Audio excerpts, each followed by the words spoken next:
All right, and we are live. Just gonna do a quick sound check here, see if we've got some audio coming through. Check, check, 1, 2. Let's see. I think we're good on that front.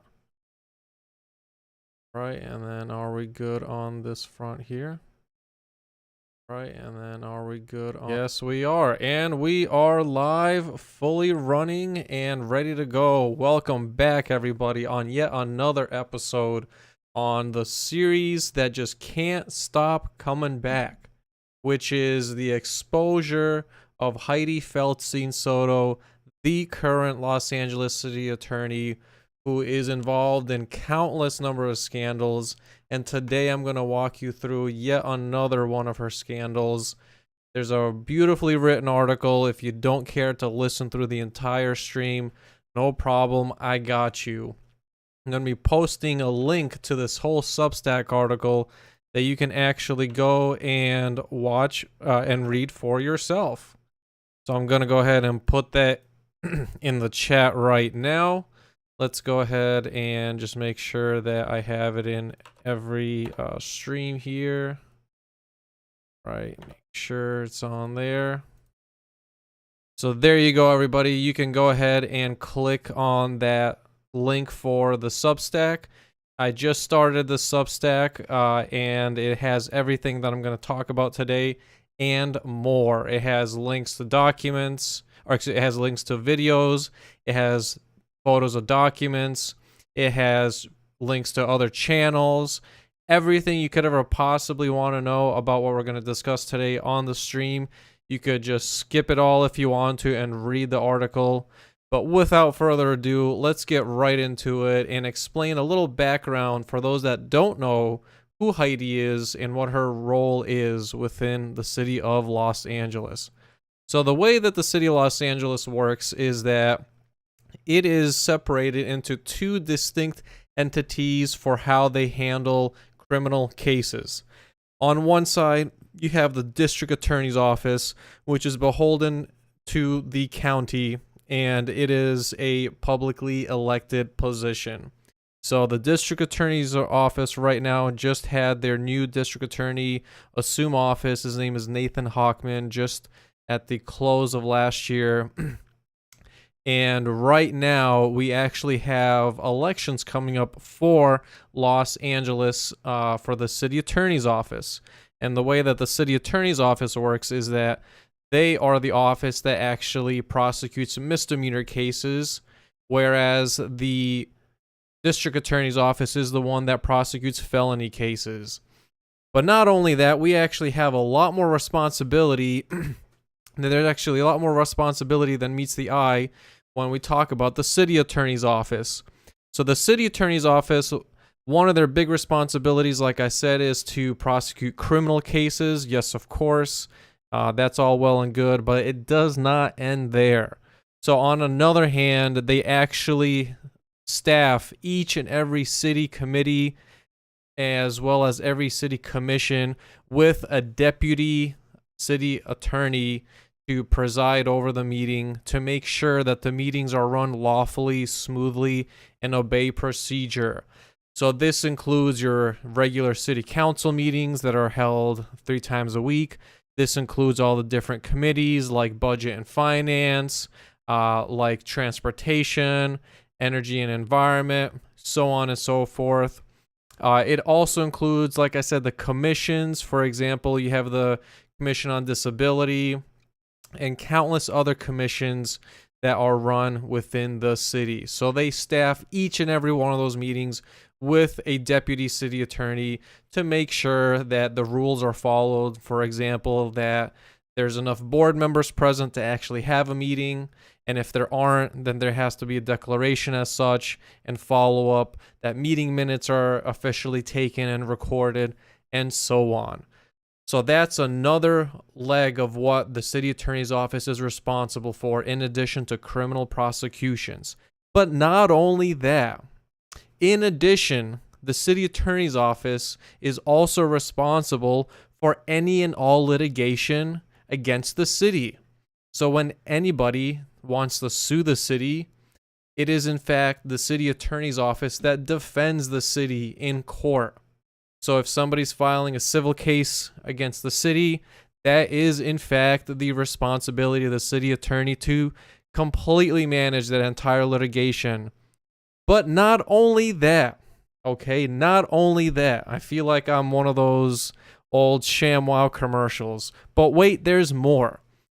In fact, all of the policies that the city of Los Angeles has in regards to homelessness, in regards to making contracts with different businesses for all sorts of programs and services, whether it be providing shelters, whether it be providing construction of a park, and screening out which vendors are going to actually supply the concrete, do the mixing, supply the labor, and overseeing that whole entire contract. That is also the responsibility of the city attorney's office, which means definitively that every policy right now under Karen Bass, for example, and all of the contracts that they have with all the different hotels and other shelters as part of the Inside Safe program, the city attorney's office has absolutely, positively, 100% reviewed each and every one of those contracts and blessed it into law. So those are the 4 pillars that the city attorney's office is responsible. But if you thought that was the end of it, just wait. There's more, because of course there is. The 5th and final leg of the city attorney's office is actually to also prosecute corporate entities that violate the law, such as environmental laws. So if a company, for example, is dumping waste illegally and not tracking it, that is actually the city attorney's office's responsibility to prosecute those agencies and the individuals therein and hold them accountable to the law. And of course, it does not end there. They're also responsible for prosecuting criminal misconduct and other various sorts of civil misconduct of various city officials. So, for example, if in fact you have a city council member cutting somebody's microphone off during public comment period, that is actually the city attorney's office's responsibility to prosecute individual officials within the city that are doing corrupt behavior and misdeeds.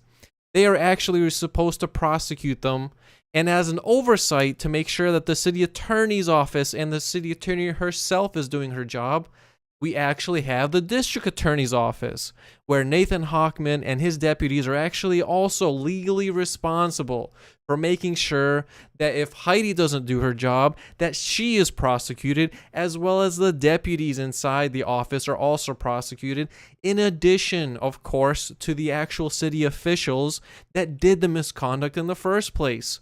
So there's layers of accountability, there's layers of interwovenness into this governance structure to make sure that not just one part, but 2 parts are held responsible for whenever they goof up, which inevitably, of course, being LA, they always goof up. That's the norm in Los Angeles, right? In the city of Los Angeles, there are the biggest heists, the biggest crime, the biggest scams, and not because the weather is nice, not because this got one of the best series of food, not because some of the views are great, but frankly because all of the corruption is 100% stamped, sanctioned, and approved by the government itself. The city of Los Angeles government officials are absolutely, positively, abhorrently corrupt to the bone, and there's frankly they know it. And they know it, and they don't care that the people know it, and it is something that they get off on. Absolutely scamming the public, taking their money, and defrauding people with fraudulent programs, claiming to help homeless people, claiming to alleviate poverty, but at the same time, right in their face, actually stealing that money and laundering it through nonprofits that line the pockets of private personal interests and actually do nothing to help the people who truly need it. The people that are dying literally every day on the streets, and all of the CEOs and other upper management that are involved in this giant racketeering scheme, which at the end of the day when we take a look at Los Angeles, that racketeering scheme is quite simply real estate. Okay? There's an old saying that what's the number one thing that no matter how many years down the road people are always going to need? It's land. It's real estate. And that's the name of the game in the city of Los Angeles. All the developers and all the city officials are in giant cahoots to continue essentially taking all that public real estate and laundering it over to be held more and more in private hands, and then bleed the city dry of however they can, whether it be through management fees, whether it be through bogus policies claiming to create beds and shelters and all this other sort of stuff that just frankly doesn't exist to help Angelenos. That is what is truly at play with the city of Los Angeles, and that is what Hydee Feldstein Soto is responsible for managing and ensuring that it doesn't happen, and that inevitably when it does, that it's prosecuted as such. And of course, when she fails, of course, that the district attorney steps in. And then the final level of accountability, of course, is the Department of Justice to prosecute both corrupt officials at the city level, as well as potentially corrupt federal agents at the federal level within that district. So without further ado, I'm going to jump straight into today's article here. And again, like I said, if you don't care to listen to the podcast, no problem. I got you covered. Everything that we're going to talk about today is actually in this Substack article. And I want to take a step back and actually do sort of a look back in time to try to better understand what kind of a person, based on her upbringing, that Hydee Soto is, right? How is it that she got to the office of the city attorney? And I don't just mean by the voting process of getting there. I mean, what actually motivates somebody to go and run for city attorney? What sort of background and expertise does she have that's potentially relevant or maybe even irrelevant? And some of the things that actually make for a good city attorney overall, a good prosecutor, a good public servant. Because again, remember, at the end of the day, we're talking about a publicly elected position. We're talking about a public official being funded on the public dime who took an oath, swore that oath to make sure that they defend the city of LA against not only upholding the Constitution, but against any acts of domestic terrorism as well, including that of which committed by city council members, be it in the form of financial fraud or otherwise. That is the oath that Hydee Feldstein Soto and her predecessors before her have sworn an oath to. And we're going to talk about today, frankly, how she's utterly, miserably failed to uphold that oath, and some of the upbringing that might have resulted in really contributing to get a better understanding of what makes somebody like Hydee behave the way she does, be so reckless, and frankly not have a care for the Angelenos. And so in order to do that, we need to go take a look back in time with really Hydee's childhood past. And for those of you that don't know, for those of you that have never seen a news or press conference with Hydee, it's actually quite interesting. Every time that Hydee Feldstein Soto is up on a public press conference, one of the first things that she says immediately is making sure that people know that she is Los Angeles' first ever female Latino to ever be elected in the into position, as if that somehow is some sort of qualifier, right? What you got to understand about LA is that there's so much identity politics played, and it's played in some of the worst huckstering sort of ways. It's quite literally one of the most, I would say, if not racist, but also quite hateful of diverse communities, especially compared to what other places in America that people consider to be a boiling pot.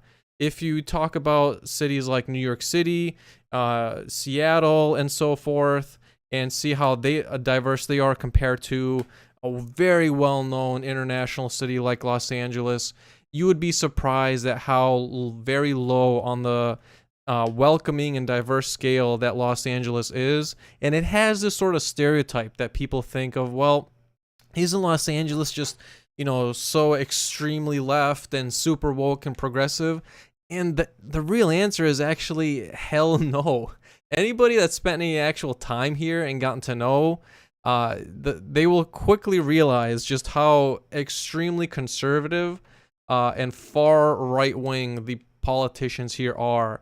But it's this it's this veil, this illusion that they keep playing to give off this perception that they are progressive, that they're forward thinking, that they have some sort of democratic values behind them. But really, it's got nothing to do with Democratic or Republican.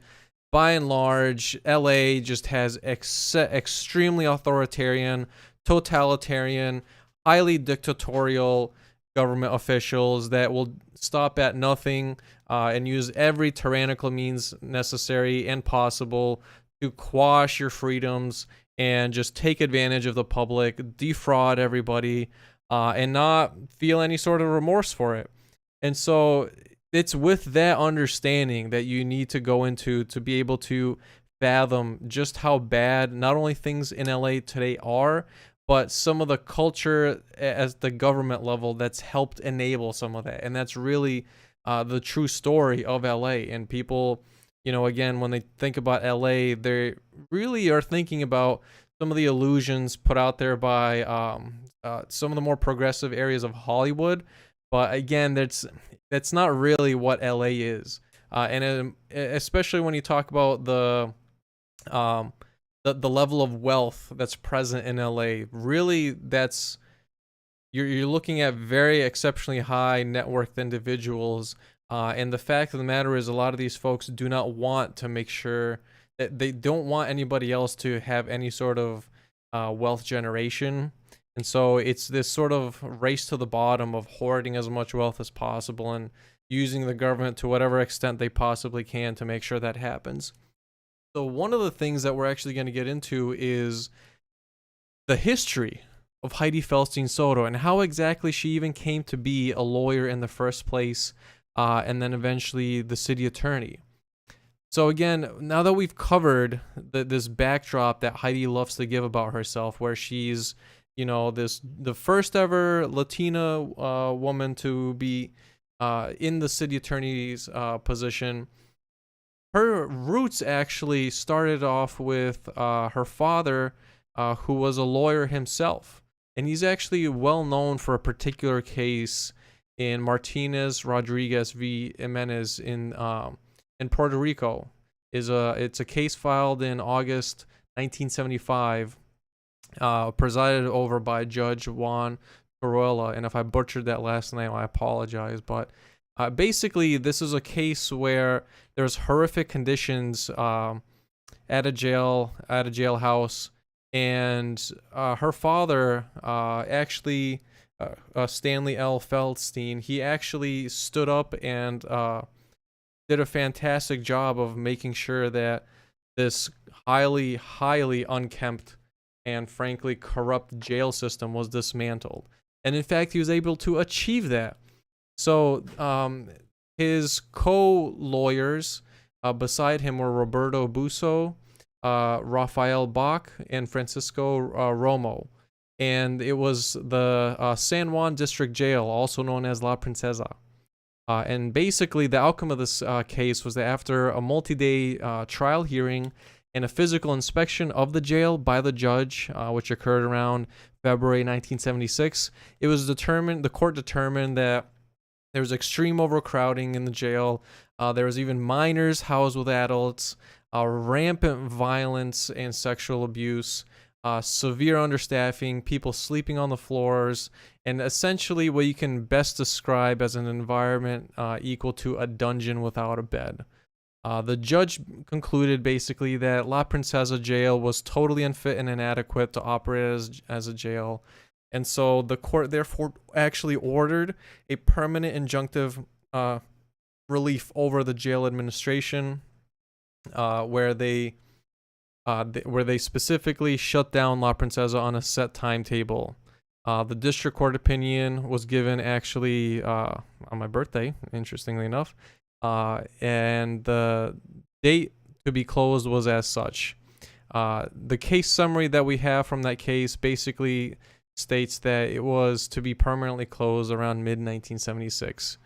The Commonwealth of Puerto Rico tried to get an appeal, but the First Circuit denied it back in June 3rd, 1976.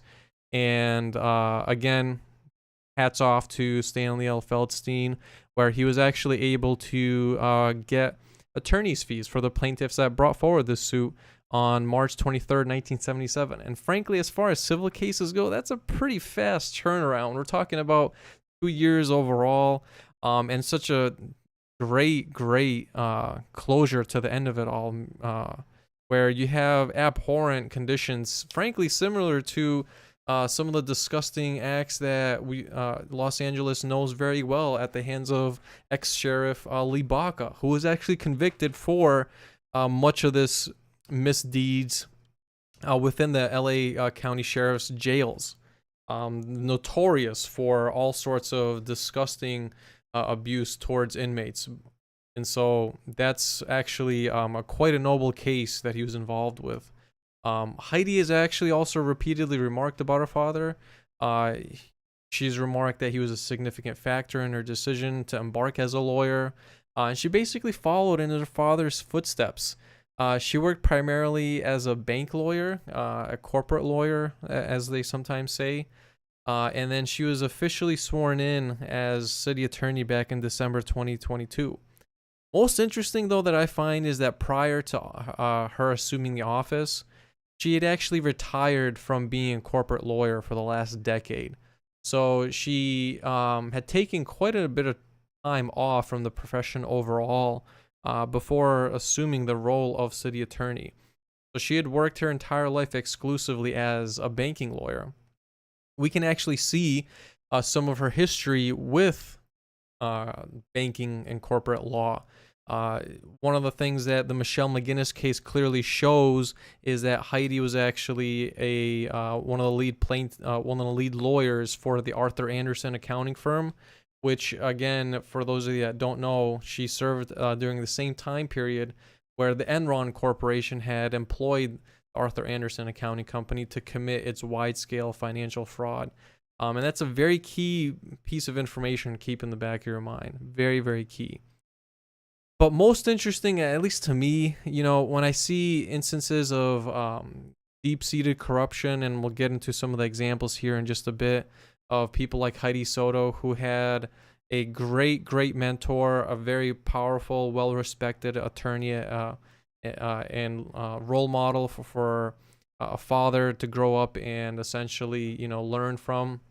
How is it that she goes from that to running political favors to maliciously prosecute anybody that the cult of Scientology tells her to?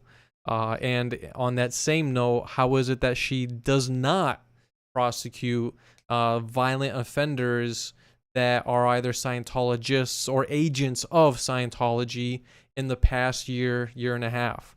How is it that having all of this great privilege, all of this great access to mentorship, resources, information, counselors left and right, access that nobody would really, that the vast majority of people do not have, how is it that we land from and as she describes her own mother as well, a very devout Catholic, how is it that we go from a culturally conservative household with all sorts of great mentors to now somebody that is weaponizing the institution of justice to target selectively for political reasons people that are trying to speak out against a series of great injustice, really, that has been going on for far too long in the city of LA. Well, that's really what got me most interested in writing this piece. And I wanted to explain actually in this video some of the factors that we can actually see leading up to and causing some of those points.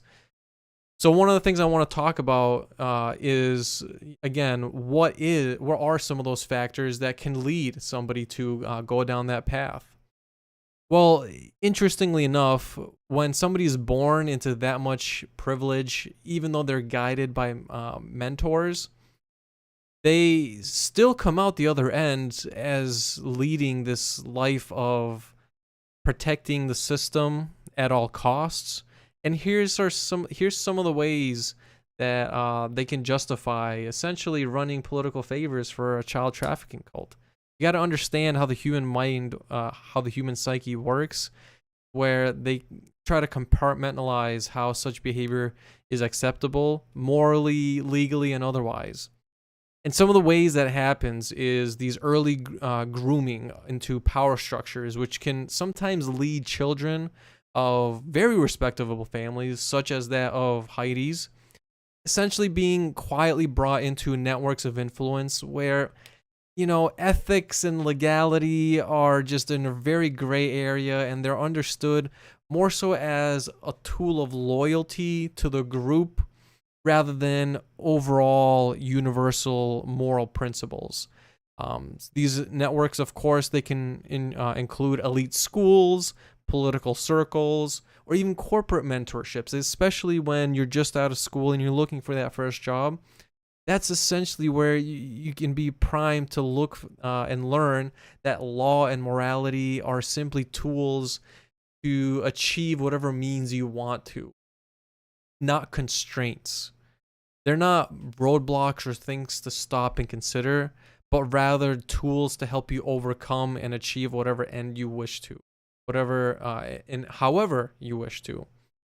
Other times, people like Hydee, who are in such high levels of privilege, can actually frequently practice what they call moral compartmentalization, where essentially they believe themselves to be ethical, while really what they're doing is committing large-scale harm.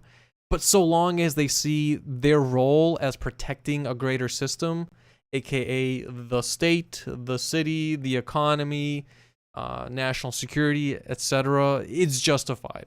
So, for example, in the context of Hydee, this would 100% come off as her self-perception that she has, and she's stated this publicly repeatedly, as being a defender of the city, defending the city and sticking up for the city.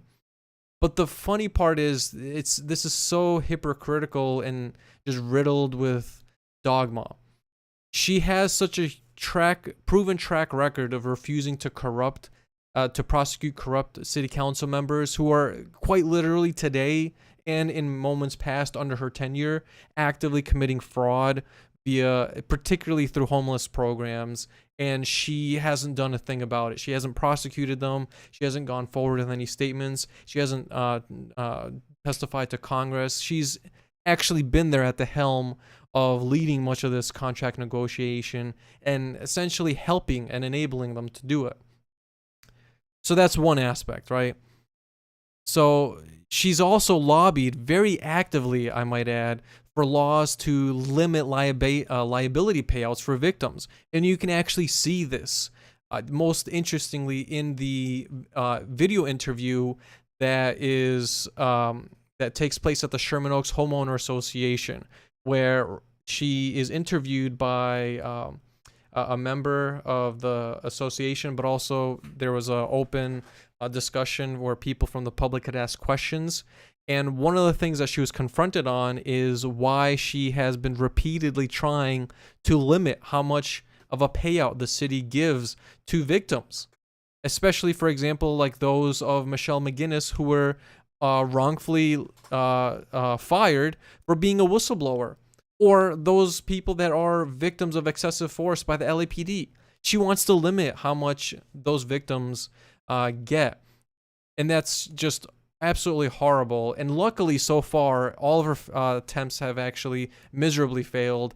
It's something that Karen Bass has actually been challenged on as well. And if you haven't watched it already, I highly recommend you watch that interview. It's it's on the article here, so you don't need to remember it. But that's, again, another aspect to show the hypocrisy that she has this track record of not helping protect, not helping defend, but instead being one of the perpetrators.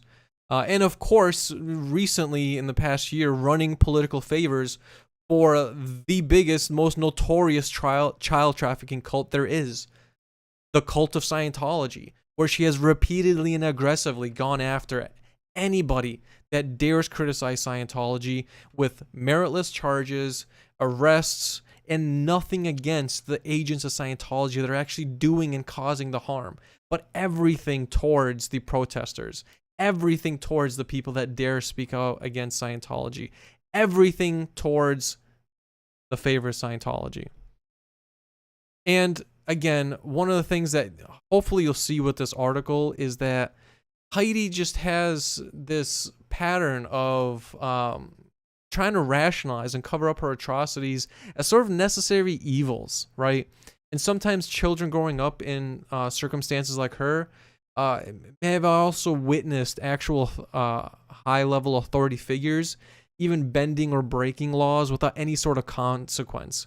And from the child's perspective, sometimes they can conclude that, well, legality is nothing but optics. This is really just turning morality into nothing but a PR strategy rather than any sort of personal code that you live to and aspire to and actually uphold. And often what this does to somebody, or can do, is it can lead to a result from shifting your individual morality to simply being the systemic loyalty. Whatever the system, whatever the party says is okay, you take as okay, and that's how you justify it to yourself. And frankly, especially as an immigrant myself, this does make sense in cultures and ethnic groups that have been historically known to, in fact, be systemically persecuted, especially like that of Latinos and the Jews. It's very well documented that survivors of such horrific circumstances can actually be quite more susceptible to adopting a sort of highly tribalistic and exclusionary mindset that is very, very weary of anybody that's perceived to be on the outside, right? Or they're not in the in-group, and so we don't welcome them. We don't welcome their ideas, especially. And so that's something to keep in mind. And of course, this again can really help explain how a law-abiding child, somebody that's born into privilege, can become essentially a crime facilitator if their profession ultimately is rewarding the bending of rules for some sort of strategic advantage, whether that be getting better interest rates and return on investment for homeless program fraud, or getting campaign donations from private entities like Scientology when you're running for re-election. All of that is justified for this for the mere sake of getting a advantage when you run for office. This is especially true, doubly so for those that actually grow up in privilege, because not only that, but they actually understand, and even more dangerously so, they can actually access structural immunity, right? And what I mean by that is we talk, there's a lot of talk often in the news about how police officers, when they commit horrible acts to other people that is in no way justified and is clearly breaking the law, how they hide under this veil of qualified immunity that, oh, well, I'm with the government, so therefore it doesn't count. Well, that's somebody it really rings true for somebody like Hydee, where they have access to high-end lawyers, political allies, offshore systems, and essentially can try to run a controlled narrative in the press, right? But not this time. But it's, something that she will most certainly continue to do, and I know for a fact is trying to do, but frankly, this time, the timing with her is just not the best, and she really, really screwed it all up for herself on blatantly prosecuting maliciously and selectively just for the behest of Scientology, myself being one of those people. And it just makes them, frankly, overall highly insulated from their consequences, which explains how these large-scale crimes enacted, right, the collusion of Hydee with the LAPD, with Scientology in a political fashion, it makes sense and it explains how these large-scale crimes can occur in a way that is very, very out of reach for most people. So with that little explanation out of the way, I just want to very briefly dive into, again, a whole recap of a timeline in the last year and a half of Hydee's involvement with Scientology. And I want to take you first almost all the way at the beginning, starting at December 2023, when the LAPD, specifically the Hollywood division, actually issued out a public statement from their public information office, explicitly labeling all who protest Scientology, particularly people like William Good and Jessica Palma, as part of some sort of what they claim to be a violent criminal gang. And that verbiage is something that Scientology actually wanted LAPD to use at their behest. And you will see in some of the other frivolous cases that people have won against Scientology, they keep coming back to that same verbiage of it's a gang. And it's miserably failed on their part, but not for a lack of trying. They've definitely tried. But again, sadly for them, the truth continues to prevail. And so that's the backdrop to all of this, that we begin to see the compartmentalization and the justification, the rationalization of going forward with some of these criminal acts of targeting the Scientology critics. And so with that, we'll go next to the period just after that letter is released. And just give me 1 second here. I want to see what comes after this.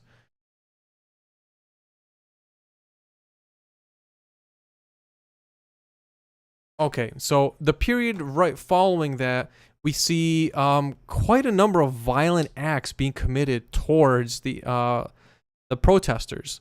So we have activists William Good, Cameron Marino, Aaron Smith-Levin, Daniel Gonzalez, Scott.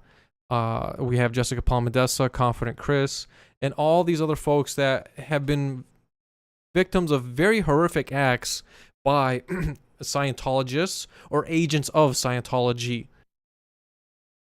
And it's gone on for quite a bit. And even actually before December, there was quite a number of other injustices. But this is really when things are starting to very much ramp up. Where in the case of William, for example, he was brutally battered by a Scientology agent just outside the La Poubelle restaurant, to the point of where his nose was broken, he was bleeding profusely.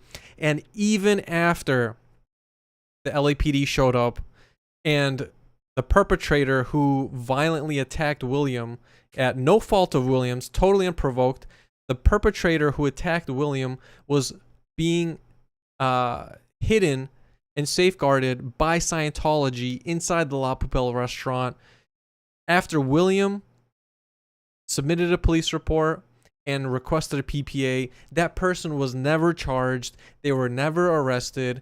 And at the very least, that is something, even if it wasn't to be a felony, that is something that Hydee Feldstein Soto absolutely should have prosecuted and had the absolute authority and power to do so. But yes, she turned a blind eye. A man was literally beaten so bad that his nose was bleeding and broken.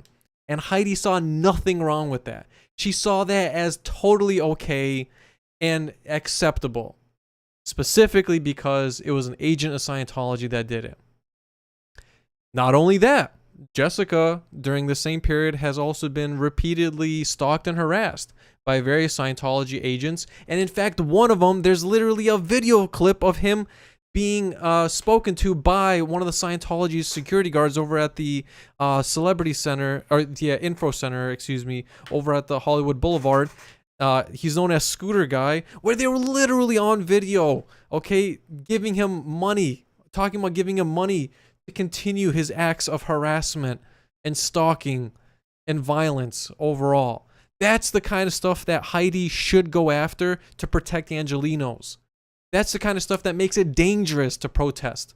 But that's exactly what the type of behavior that Hydee encourages, that Hydee will absolve Scientology of. And that's exactly why things remained so dangerous, right? We have another victim who, just like William, was also brutally attacked. Confident Chris was horrifically assaulted by very clearly an agent of Scientology, where he actually was sent to the hospital and ended up having teeth broken as a result of it. But Hydee saw nothing wrong with that. She saw no need to further investigate. She saw no need to prosecute. She saw no need to put Scientology on the hot seat. Hydee agrees that an innocent young man having his teeth broken and essentially left to die on the streets is totally okay. That it's okay for Scientology to violently attack people, bloodied and left on the streets for dead. That's okay. This is the kind of behavior that is absolutely sickening, but Hydee Feldstein Soto continues to condone. She continues to say this is okay. She continues to make sure that Scientology never gets prosecuted or charged. And I'll leave this video with this for you guys to chew on. The Michelle McGinnis case, when you take a look at some of the discovery in that case, it very clearly states that one of the memos that Hydee has actually passed around internally. And again, shout out to Michelle McGinnis. Thank God we have whistleblowers like her wanting to make sure that, you know, justice is done and done by we the people, and that these corrupt officials are held to lawful accountability, right? We're all about following the law here and making sure that accountability is done through the law. This memo shows Hydee Feldstein Soto as telling her deputies that, quote, we do not prosecute corporate defendants, meaning corrupt criminal rackets like Scientology, she will not criminally prosecute. Corrupt developers that are bleeding the city dry and driving up rents, she will not prosecute. And this is the legacy that Hydee Feldstein Soto has left herself. A person who came from absolute privilege, had all of the resources, wealth, mentors that anybody could ever possibly want or ask for, and yet somehow she turned to a life of systemic crime at the highest level, at the highest order, and it's absolutely shameful. And so with that, I'm going to leave it here for this installment. I appreciate everybody showing up. I'll see you in the next episode, and if you haven't checked it out already, be sure to check out that article. Like, subscribe if you haven't already. I appreciate everybody. Thanks for tuning in, and I'll see you in the next one. Peace out.